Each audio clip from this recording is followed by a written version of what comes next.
محب وطن کمانڈوز کی ایک سنسنی خیز داستان جو دفاعی وطن کے ساتھ ساتھ وادی کشمیر کو بھارتی درندگی سے بچانے کے لیے پچھلی 7 دہائیوں سے مسلسل دشمن کے سینے پر مونگ دل رہے ہیں۔ کہانی کی طرف بڑھنے سے پہلے آپ سے گزارش ہے کہ چینل کو سبسکرائب کیجیے اور ویڈیو کو لائک کیجیے۔ آئیے کہانی کی طرف چلتے ہیں۔ فرار کا صرف ایک ہی مرحلہ بڑا خطرناک تھا اور یہ مرحلہ کھاڑی کے سمندر کو تیر کر پار کرنے کا مرحلہ تھا۔ اگرچہ کمانڈو عمران بڑا اچھا تیراک تھا اور فوج میں کئی میڈل حاصل کر چکا تھا، لیکن اسے اس ایک خیال سے خوف سا محسوس ہو رہا تھا کہ اگر عین وقت پر تیل دھوکہ دے گیا اور اس کی تیز بو کا خوفخوار شارک مچھلیوں اور آدم خور مگرمچھوں پر کوئی اثر نہ ہوا تو پھر کیا ہوگا۔ لیکن دوسرا کوئی راستہ نہیں تھا، اسے یہ خطرہ مول لینا ہی تھا۔ تیل کی شیشی اس نے لیٹرین کی 4 فٹ اونچی دیوار کے پیچھے کموڈ کے پاس چھپا کر رکھ دی تھی۔ وہ دعا مانگنے لگا کہ رات کو پوچھ گچھ کرنے کے لیے کوئی نہ آ جائے، ایسی صورت میں وہ رات کو فرار نہیں ہو سکتا تھا۔ خدا کا بڑا کرم ہوا کہ اس رات بھی پوچھ گچھ کرنے کوئی نہ آیا۔ رات کو ایک جمعدار اسے باسی روٹی اور دال دے کر چلا گیا۔ اس نے کھا پی کر برتن دروازے کی سلاخوں کے پاس رکھ دیے جہاں سے صبح جمعدار نے اٹھا کر لے جانے تھے۔ اس کے پاس صرف پونا گھنٹہ تھا، یعنی آدھی رات کے بعد جب نیلی پوش پہرے دار سپاہی ڈیوٹی آف کر کے چلا جاتا تھا اور اس کی جگہ دوسرا سپاہی ڈیوٹی پر آتا تھا۔ ڈیوٹی کی بدلی میں پونے گھنٹے کا وقفہ ملتا تھا جب راہداری میں کوئی پہرے دار نہیں ہوتا تھا۔ اس وقفے کے دوران عمران کو دیوار میں اتنا شگاف بنانا تھا کہ وہ اس میں سے گزر سکے۔ ایک اینٹ اس نے پہلے سے اکھاڑ رکھی تھی، دوسری اینٹ اپنی جگہ سے ہلی ہوئی تھی۔ اس اینٹ کو دھکیل کر دوسری طرف گرانا تھا اور اس کے بعد سوراخ کو ایک آدمی کے گزرنے کے برابر چوڑا کرنا تھا۔ نیند اسے نہیں آ رہی تھی۔ نیلی پوش سپاہی راہداری میں ٹہل رہا تھا۔ اس کی کوٹڑی کے سامنے سے گزرتے ہوئے وہ جھانک کر عمران کو بینچ پر سوئے ہوئے دیکھ جاتا تھا، مگر عمران سویا ہوا نہیں تھا، وہ جاگ رہا تھا۔ اسے آدھی رات کے گزرنے کا انتظار تھا۔ گھڑی اس کے پاس نہیں تھی، اسے صرف اندازے سے کام لینا تھا۔ ہر 3-4 منٹ کے بعد گارڈ اس کی کوٹڑی کے سامنے سے گزرتا تھا۔ جب ایک بار وہ اس کی کوٹڑی کے سامنے سے گزرنے کے بعد 10 منٹ تک واپس نہ آیا تو عمران سمجھ گیا کہ رات آدھی گزر گئی ہے اور گارڈ کی بدلی کا ٹائم ہو گیا ہے۔ اس نے مزید 2 منٹ انتظار کیا۔ جب اس دوران بھی سپاہی راہداری میں نمودار نہ ہوا تو وہ آہستہ سے اٹھا اور کموڈ کے پاس آ کر اندھیرے میں بیٹھ گیا۔ اس نے بڑی احتیاط سے دیوار کی اینٹ اتار کر نیچے رکھ دی، پھر دیوار کے سوراخ میں ہاتھ ڈال کر دوسری اینٹ کو دھکیل کر دوسری طرف گرا دیا۔ اینٹ کے دوسری طرف گرنے کی ہلکی سی آواز آئی۔ عمران جلدی سے اٹھا اور بینچ پر آ کر لیٹ گیا، اس خیال سے کہ اگر اینٹ کی گرنے کی آواز سن کر کوئی سپاہی اس طرف آئے تو وہ اسے سویا ہوا دیکھ کر گزر جائے اور اس پر شک نہ کرے۔ 2 منٹ تک جب کوئی سپاہی نہ آیا تو عمران اٹھ کر کموڈ کے پاس آ کر بیٹھ گیا اور اس نے سوراخ میں ہاتھ ڈال کر اینٹوں کو بڑی احتیاط کے ساتھ ہلانا شروع کر دیا۔ یہ دیواریں پہلے ہی سے بوسیدہ اور خستہ ہو چکی تھیں۔ ذرا سی کوشش کے بعد اینٹوں نے اکھڑنا شروع کر دیا۔ عمران ایک ایک اینٹ کو اکھاڑتا اور اسے بڑی احتیاط کے ساتھ پکڑ کر اندر کی طرف لا کر کموڈ کے پاس رکھتا جاتا۔ 10-15 منٹ کے اندر اندر دیوار میں اتنا شگاف پیدا ہو گیا کہ وہ اس میں سے گزر سکتا تھا۔ اب اس شگاف میں سے گزرنے کا مرحلہ آ گیا۔ عمران کو اس قسم کے ایڈونچرز کی باقاعدہ تربیت مل چکی تھی۔ بجائے سر کی طرف سے سوراخ میں داخل ہونے کے اس نے پہلے ٹانگیں سوراخ میں داخل کی۔ وہ اوندا ہو گیا تھا۔ جس طرح کچھوا الٹا چلتا ہے بالکل اسی طرح عمران دیوار کی شگاف میں اپنی ٹانگیں داخل کرتا گیا، یہاں تک کہ اس کی ٹانگیں شگاف کے باہر چلی گئیں۔ اب وہ پنجوں کے بال پیچھے کی طرف کھسکنے لگا۔ جب اس کی ٹانگیں گھٹنوں تک دیوار کی دوسری طرف نکل گئی تو اس نے دونوں ٹانگوں کو دوسری جانب دیوار کے ساتھ لگایا اور اپنے پاؤں کے پنجوں سے دیوار میں کوئی ایسی جگہ ٹٹولنے لگا جہاں وہ اپنے دونوں پنجے ٹکا سکے۔ تھوڑی سی کوشش کے بعد اسے دیوار میں پنجے لگانے کی جگہ مل گئی۔ وہ الٹا چلتے کیکڑے کی طرح دیوار کے سوراخ میں سے گزر گیا۔ جب اس کا پورا جسم سوراخ میں سے نکل گیا تو اس نے دونوں ہاتھوں سے سوراخ کے کناروں کو مضبوطی سے پکڑ لیا اور نیچے نگاہ ڈالی۔ نیچے گپ اندھیرا تھا اور کسی جگہ سے پانی کی گرنے کی ترل ترل کی آواز آ رہی تھی۔ دیوار کی اینٹوں میں پاؤں کے پنجے دبائے اور ہاتھوں سے شگاف کے کناروں کو مضبوطی سے پکڑے وہ دیوار کے ساتھ چمٹا ہوا گردن ذرا سی موڑ کر نیچے اندھیرے میں دیکھ رہا تھا۔ اسے یقین تھا کہ یہ جیل کی پہلی منزل ہی ہے اور نیچے زیادہ گہرائی نہیں ہے۔ پھر بھی وہ ہاتھ چھوڑ کر نیچے چھلانگ لگانے سے اس وقت تک گریز کرنا چاہتا تھا جب تک کہ اندھیرے میں اسے نیچے زمین یا کوئی چیز دکھائی نہ دے۔ وہ اندھیرے میں آنکھیں کھول کھول کر دیکھنے کی کوشش کر رہا تھا۔ اس دوران اس کے ہاتھ تھک گئے۔ جب اس کے ہاتھوں کی گرفت میں شگاف کے کنارے کو مزید پکڑنے کی طاقت نہ رہی تو عمران نے اللہ کا نام لے کر ہاتھ چھوڑ دیے۔ اصول کے مطابق گرنے سے پہلے اس نے اپنی ٹانگوں کو تھوڑا سا پیچھے کی جانب جھکولا دے دیا تھا۔ وہ ایسا نہ کرتا تو وہ پیٹھ کے بال نیچے گرتا اور اس کا سر کا پچھلا حصہ نیچے کسی چیز سے ٹکرا جانا تھا۔ پاؤں کو پیچھے جھلا کر گرنے سے ایسا ہوا کہ وہ ہاتھوں کے بل زمین پر گرا۔ اس کی خوش قسمتی تھی کہ زمین کا فاصلہ زیادہ نہیں تھا، یہی کوئی 10-11 فٹ ہوگا۔ फिर भी वो थोड़ा सा पीठ के बल गिरा। जिस जगह वो गिरा वहां चीथड़ों का ढेर लगा हुआ था, उसे कोई चोट वगैरह ना आई। आदमी सामने की तरफ से छलांग लगाए तो आसानी होती है, लेकिन पीठ के बल नीचे गिरने में खतरा होता है कि कहीं खोपड़ी का पिछला हिस्सा फर्श से न टकरा जाए। ये गंदे मंदे कपड़ों के चीथड़ों का ढेर था। इमरान जल्दी से उठा और उसने अंधेरे में देखा। उसे चीजें धुंधली धुंधली दिखाई देने लगी थी। चीथड़ों के ढेर के करीब से 6-7 पाइप फर्श पर से गुजर रहे थे। वो उनके करीब आ गया। उनमें एक पाइप बहुत बड़ा था, उसका 3-3.5 फुट का कुतर होगा। बूढ़े कैदी विक्टर ने कहा था कि तुम इस पाइप के अंदर दाखिल हो जाना, ये गंदे पानी का पाइप है जिसमें से गंदा पानी आगे जाकर समंदर में गिरता है। इमरान झुककर पाइप के साथ साथ चलता गया। 15-20 कदम चलने के बाद उसने देखा कि पाइप के ऊपर एक गोल ढक्कन लगा हुआ था। उसी जगह से इमरान को पाइप के अंदर दाखिल होना था। वो ढक्कन के पास पाइप के ऊपर बैठ गया और दोनों हाथों से लोहे के ढक्कन को खोलने की कोशिश शुरू कर दी। ये बड़ा जान जोखों का काम था। उसे ये एहतियात भी करनी पड़ रही थी कि आवाज पैदा न हो। किसी तरफ से ऊपर से पानी गिर रहा था जिसकी तरल तरल की आवाज आ रही थी। इसके सिवा वहां गहरी खामोशी छाई हुई थी। पाइप का ढक्कन लोहे का था और इसके ऊपर दरमियान में एक कुंडा लगा हुआ था। ये कुंडा ऊपर नहीं उठ रहा था, जाम हो गया था। इमरान पूरा जोर लगा रहा था। वक्त गुजरता जा रहा था।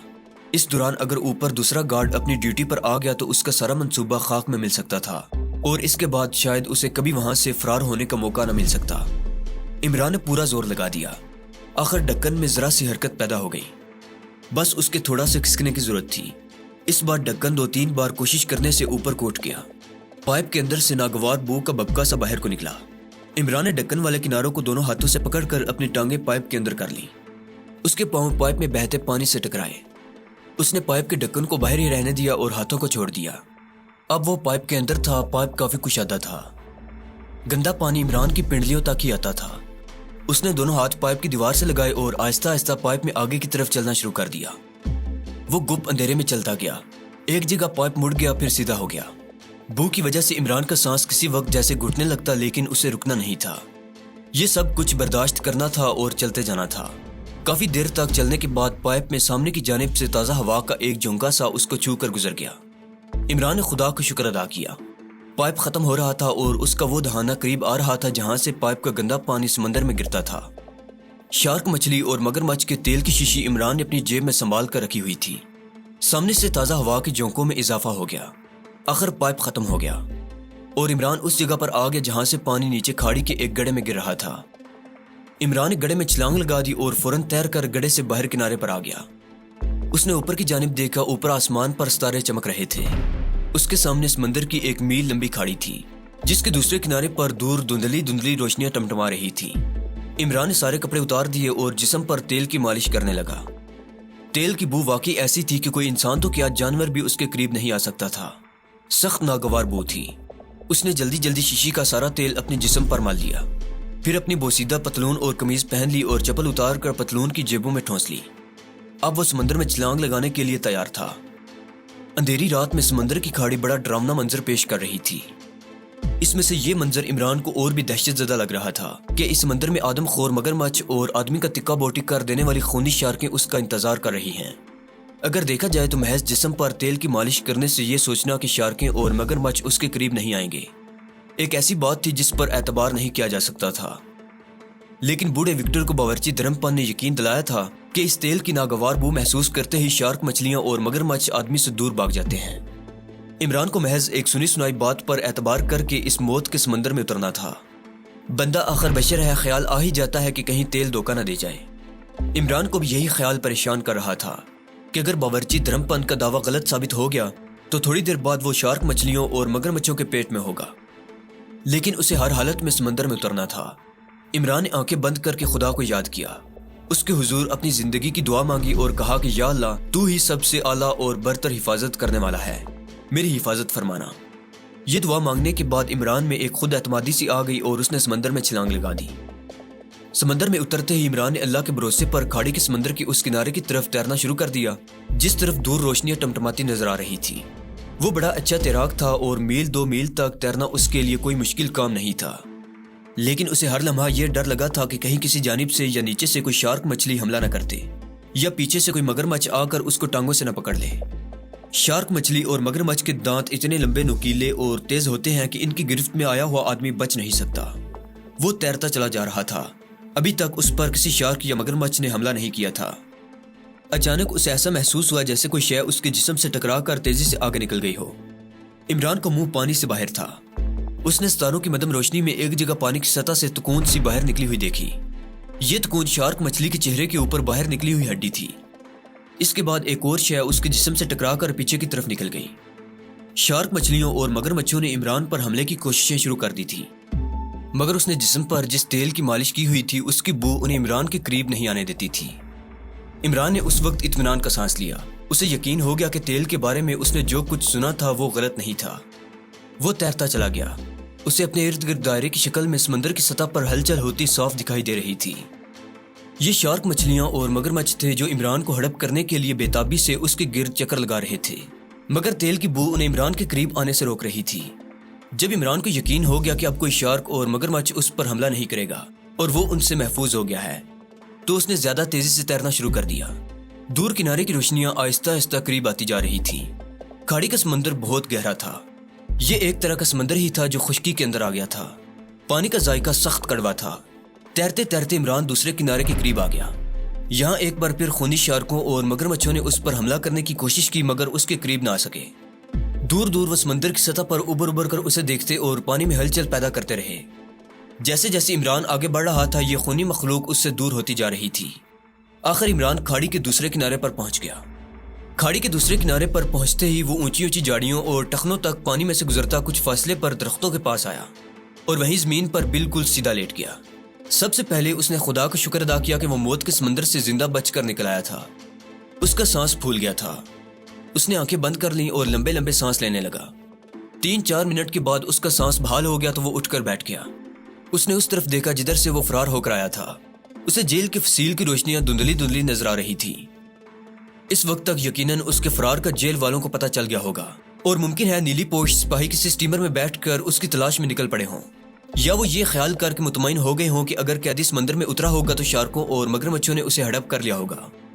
यह भी मुमकिन था कि वो लोग इमरान को जेल की चारदीवारी के अंदर ही तलाश कर रहे हों। यह भी ऐन मुमकिन था कि जेल के हुक्काम ने शहर की पुलिस को उसके फरार की वायरलेस या टेलीफोन पर खबर कर दी हो और शहर की पुलिस उसकी तलाश में उसी तरफ आ रही हो। बहरहाल इमरान को वहां से भाग जाना चाहिए था। चुनाचे वो उठा और उस तरफ तेज तेज चलने लगा जिधर नारियल के दरख्तों के झुंड अंधेरे में नजर आ रहे थे। बूढ़े विक्टर ने कहा था कि किनारे पर तुम जिंदा सलामत पहुंच गए तो तुम्हें एक जानिब नारियल के झुंड दिखाई देंगे। तुम उस तरफ चले जाना। यह सड़क तुम्हें पाल घाट के रेलवे स्टेशन पर पहुंचा देगी। बूढ़े कैदी ने यह भी बताया था कि सड़क और रेलवे स्टेशन के दरमियान एक जंगल पड़ता है जो इस इलाके का सबसे खतरनाक जंगल है। तुम्हें उसमें से मुहतात होकर गुजरना होगा। इमरान ने उस जंगल के बारे ज्यादा खरीद कर नहीं पूछा था कि आखिर उसमें कौन सी खतरनाक बात है जिसके मुतालिक उसे एहतियात से काम लेना होगा। बूढ़े कैदी ने भी उसे ज्यादा जंगल के बारे में कुछ न बताया था। वो नारियल के जखीरे में से निकल आया। उसे सितारों की फीकी रोशनी में एक सड़क दिखाई दी जो मगरिब की तरफ जाती थी और सुनसान पड़ी थी। इमरान उस सड़क पर चलने लगा। कोई मील 1.5 मील चलने के बाद एक जंगल में दाखिल हो गया। उसे याद आ गया कि बूढ़े विक्टर ने इसी जंगल के बारे में कहा था कि वहां से उसे मुहतात होकर गुजरना होगा। वो रात के वक्त कई बार कई जंगलों में से गुजर चुका था। इस जंगल में भी चल पड़ा। जैसे जैसे वो आगे बढ़ रहा था जंगल ज्यादा घना होता जा रहा था। यह भी कोई ऐसी डरावनी बात नहीं थी, जंगल घने हुआ ही करते हैं। कुछ दूर चलने के बाद जंगल में एक खुला किता आ गया। यहाँ फासले फासले पर नारियल और ताड़ के दरख्त एक दूसरे पर झुके हुए खड़े थे। बिल्कुल खामोशी का आलम था। किसी तरफ से कोई आवाज नहीं आ रही थी। यह खुला किता कोई 200-250 गज लंबा होगा। उसके आगे फिर गुंजान दरख्त सामने स्याह पहाड़ की तरह नजर आ रहे थे। यहाँ जमीन ऊंची नीची थी। एक घाटी आ गई। इमरान उसमें से गुजरकर घाटी से बाहर निकला तो उसने आसमान की तरफ देखा। आसमान पर न जाने किधर से और कब एक स्याह काली घटा आकर छा गई थी। हवा भी तेज हो गई थी। अभी सामने और जंगल था जिसमें से इमरान को गुजरकर पाल घाट के रेलवे स्टेशन पर पहुंचना था। उसने अपने कदम तेज कर दिए ताकि बारिश शुरू होने से पहले पहले जंगल में से निकल जाए। अचानक बिजली चमकी। बादलों में गर्ज सुनाई दी और टपाटप बारिश शुरू हो गई, मगर बारिश तेज नहीं हुई थी, हल्की बूंदाबांदी ही हो रही थी। बूढ़े विक्टर ने एक दरिया का भी जिक्र किया था जो इस जंगल में से गुजरते हुए आता था, लेकिन अभी तक उसको कोई दरिया नजर नहीं आया था। वो हल्की हल्की बूंदाबांदी में चलता गया। खुली जमीन का इलाका खत्म हो गया और घने दरख्तों का सिलसिला शुरू हो गया। इमरान बारिश में मुसलसल चलता गया। चूंकि बारिश अभी बहुत हल्की थी इसलिए उसे चलने में कोई दिक्कत महसूस नहीं हो रही थी। इन दरख्तों में से गुजर जाने के बाद सामने एक दरिया नजर आने लगा। سیاہ اندھیری رات میں دریا کا مٹیالہ پاٹ ریتلے صحرا کی طرح نظر آ رہا تھا۔ یہ زیادہ چوڑا دریا نہیں تھا، لیکن پانی کا بہاؤ بڑا تیز تھا اور اس میں سے شور کی آواز نکل رہی تھی۔ دریا پر ذرا آگے جا کر ایک پل بنا ہوا تھا۔ عمران پل کے اوپر آ گیا۔ یہ پل لکڑی کا تھا اور چلنے سے اس میں سے چرچر کی آواز آتی تھی۔ وہ پل کے درمیان میں آ چکا تھا کہ اچانک اس کی نظروں نے رات کی تاریکی میں ایک انسانی سائے کو دیکھا کہ وہ پل کے جنگلے پر جھکا ہوا تھا، جیسے دریا کی لہروں کو دیکھ رہا ہو۔ عمران بڑا حیران ہوا کہ یہ کون آدمی ہے جو آدھی رات کے بعد دریا کے پل پر کھڑا لہروں کا نظارہ کر رہا ہے۔ وہ توہم پرست نہیں تھا، لیکن اس نے سن رکھا تھا کہ انڈیا کے بعض جنگلوں میں رات کے وقت چڑیلیں اور بھوت بسیرا کرنے آ جاتے ہیں۔ کیا یہ کوئی بھوت یا چڑیل ہے؟ اس کے قدم اپنے آپ سست ہو گئے۔ بوندا باندی اسی طرح ہو رہی تھی۔ وہ انسانی سائے کے قریب ہوتا جا رہا تھا۔ دریا کی ہوا اس طرف سے آ رہی تھی جس طرف جنگلے پر انسانی سایہ جھکا ہوا تھا۔ عمران کو ہوا میں ایک عجیب سی بو محسوس ہوئی۔ ایسی بو عام طور پر شمشانوں اور مرگٹوں سے آیا کرتی ہے، جہاں ہندو لوگ اپنے مردوں کو جلاتے ہیں۔ عمران پل کے دوسرے جنگلے کی طرف ہو گیا تاکہ اس پر اسرار انسانی سائے کے قریب نہ جائے بلکہ کچھ فاصلے پر سے آگے گزر جائے۔ جب وہ انسانی سائے کے قریب پہنچا تو عمران نے اندھیرے میں ہی دیکھ لیا کہ وہ ایک نوجوان عورت ہے جس نے سیاہ رنگ کی ساڑی پہنی ہوئی ہے۔ وہ پاؤں سے ننگی تھی، اس کے بال کھلے تھے اور دریا پر جھکے ہونے کی وجہ سے اس کے بالوں کی ایک لٹ نیچے کو لٹک رہی تھی۔ عمران نے گوشہ چشم سے اس عورت کی طرف دیکھا۔ وہ اسی طرح دریا پر جھکی ہوئی لہروں کو تک رہی تھی۔ اس نے عمران کی طرف کوئی توجہ نہ کی، اس کی طرف آنکھ اٹھا کر بھی نہ دیکھا۔ عمران نے بھی اسے بلانا یا اس سے بات کرنے کی ضرورت محسوس نہ کی۔ وہ اسے تھوڑے فاصلے پر گزر کر آگے نکل گیا، لیکن عمران کو حیرت ضرور تھی کہ یہ کس قسم کی عورت ہے کہ آدھی رات کے بعد وہ دریا کے پل پر کتنے مزے سے کھڑی دریا کو دیکھ رہی ہے۔ بادلوں میں ایک بار پھر گرج سنائی دی، مگر بارش تیز نہیں ہوئی تھی۔ ہلکی ہلکی بوندا باندی فوار میں تبدیل ہو گئی تھی۔ دریا کا پل دور تک چلا گیا تھا۔ کچھ فاصلے پر جا کر عمران نے دیکھا کہ دریا کے جنگلے پر ایک اور انسانی سایہ جھکا ہوا نیچے دریا کو تک رہا ہے۔ عمران بڑا حیران ہوا کہ یہ شخص ضرور کوئی دیوانہ ہے۔ جب ذرا قریب ہوا تو اسے ایک بار پھر وہی مردے جلانے والے مرگٹوں کی بو کا احساس ہوا۔ عمران کچھ چونک سا گیا۔ اس نے گردن گھما کر پیچھے دیکھا۔ اس کے جسم میں خوف کی ایک سرد لہر دوڑ گئی۔ پیچھے پل پر جو عورت جھکی کھڑی تھی اب وہ وہاں نہیں تھی۔ تو کیا یہ وہی عورت ہے جو اب پل پر آگے آ گئی ہے؟ عمران رک گیا۔ اس نے ایک بار پھر بڑے غور سے پیچھے پل کے اس حصے کو دیکھا جہاں سے وہ گزر کر آیا تھا اور جہاں عورت جنگلے پر جھکی ہوئی تھی وہاں اب کوئی عورت نہیں تھی، بلکہ وہی عورت اب عمران کے آگے پل پر آ گئی تھی اور جنگلے پر جھک کر اسی طرح دریا کی لہروں کو دیکھ رہی تھی۔ اسی طرح اس کے بالوں کی ایک لٹ نیچے لٹک رہی تھی اور اس نے سیاہ ساڑی پہن رکھی تھی۔ یہ وہی عورت تھی۔ اس وقت عمران کے دل میں خوف کی ایک لہر بیدار ہو گئی۔ اگرچہ وہ توہم پرست نہیں تھا، لیکن بچپن میں اس نے جنوں، بھوتوں اور چڑیلوں کے قصے ضرور سن رکھے تھے۔ تو کیا یہ کوئی چڑیل ہے؟ عمران نے سوچا۔ اس نے قدم آگے بڑھائے۔ وہ پل پر بڑی جلدی سے گزرنا چاہتا تھا۔ جیسے ہی وہ عورت کے قریب سے گزرا، عورت نے گردن پھیر کر عمران کی طرف دیکھا۔ عورت بے حد خوبصورت تھی۔ اندھیرے میں بھی اس کا حسن اپنی بھرپور جھلک دکھا رہا تھا، مگر عمران رکا بالکل نہیں، قدم اٹھاتا چلا گیا۔ اسے ایسا محسوس ہوا جیسے اس عورت نے ہاتھ آگے بڑھا کر عمران کو اپنی طرف بلایا ہو یا اسے پکڑنے کی کوشش کی ہو، مگر عمران اور زیادہ تیز چلنے لگا اور پل پار کر کے دریا کے دوسرے کنارے پر آ گیا۔ وہاں پہنچتے ہی عمران نے اپنی رفتار تیز کر دی اور بہت جلد دریا سے دور ہو گیا۔ اب اس کے سامنے پھر ایک جنگل تھا۔ حیرت کی بات ہے کہ جنگل ختم ہونے میں نہیں آتا تھا۔ یہاں بانس کے بڑے گھنے اور اونچے اونچے جھنڈ تھے۔ بانس کے درختوں میں سے گزرنا بہت مشکل ہوتا ہے اور آدمی ننگے پاؤں ہو تو اس کے پاؤں لہو لہان ہو جاتے ہیں، مگر عمران ننگے پاؤں نہیں تھا، پھر بھی اسے چلنے میں سخت دشواری پیش آ رہی تھی۔ بانس کی نوکیلی لمبی ٹہنیاں بار بار اس کا راستہ روک رہی تھی۔ کسی نہ کسی طرح وہ بانس کے جھنڈوں میں سے باہر نکل آیا۔ یہاں آنے کے بعد بادل ایک بار پھر زور سے گرجے اور بارش باقاعدہ شروع ہو گئی۔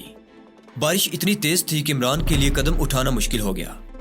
اس نے دیکھا کہ ایک جانب تھوڑی سی کھلی جگہ تھی جہاں ایک چبوترا سا بنا ہوا تھا۔ چبوترے سے کچھ فاصلے پر ایک مکان تھا۔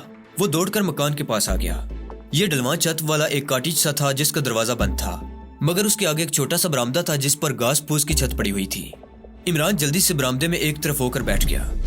وہ تیز بارش سے بچنا چاہتا تھا۔ بارش اتنی تیز تھی کہ وہ یہاں تک آتے آتے پانی میں شرابور ہو گیا تھا۔ وہ چپ چاپ بیٹھا بارش کی آواز سن رہا تھا۔ اندھیرے میں بارش کی آواز ایسے آ رہی تھی جیسے نزدیک ہی کوئی آبشار گزر رہی ہو۔ بھارت کے یہ جنوبی علاقے بارش کے علاقے ہیں۔ اس طرف بڑی بارشیں ہوتی ہیں اور موسلا دھار بارشیں ہوتی ہیں۔